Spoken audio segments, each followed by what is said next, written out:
কোরআন তালাক রায় ধরে শ্বশুর শাশুড়ে আজানটা দিব, আব্বা উঠেন না, আব্বা উঠা করেন না, আজান হয়েছে, মুয়াজ্জিন আজান দেয়, আর তারা বানাইয়া বানাইয়া আদর করে আব্বাই যখন উজু বলে মসজিদে যাইব, আব্বাই কেমনে উজু করে, আব্বাই কেমনে নাকের মধ্যে পানি দেয়, আব্বাই কেমনে গলগলা পড়ে, ও সন্তান দেখাইয়া দেখো না, এমন সন্তান আছে তাসের মধ্যে বইয়াতে, জুয়ার মধ্যে বইয়াতে, আব্বার উপরে একটু পরিচয় দেয় না, আব্বাই তো অমুক দিনে ছেলেটা ফাঁসি দিয়ে লাগবো, এমন গাড়ির তোলে মাথা দিয়ে লাগবো, সে তুলে বলে মাথাটা ফাটাই লাগবো, আব্বা তোমার নামাজ কবুল হবে না, আব্বার মনে কষ্ট দিও না, আম্মার মনে কষ্ট দিও না। ও শিখনগরের মানুষ, কবরে চিন্তা করে যাও, কবরে কেমনে ঘুমাইবা, কেমনে কবরে থাকবা, একটু চিন্তা করে যাও। আগের দিনে পুতের বড়া শ্বশুরের খাবার দেখতে পারে না,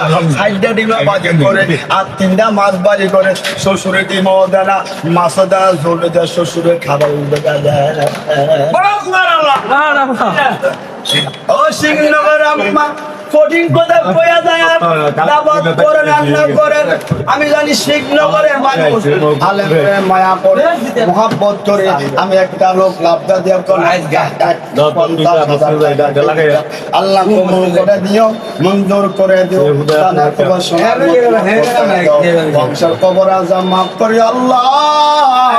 শিখনগরের মসজিদের মাঠের মধ্যে বয়ান হইতেছে, আমি শেষ কথা কইয়া যাই, উজুখানা টাই এবং মোটর যা কিছু লাগে, শিখনগরের মসজিদের সভাপতি সাহেব শক্তি তাকায় আমার দিকে তাকায় টাকা দিন, ও আল্লাহ করো, ও আল্লাহ মঞ্জুর করে দিও, দানের খবর শোনার মধ্যে না পৌঁছায়া দাও, বংশের খবর আজম মাফ করো।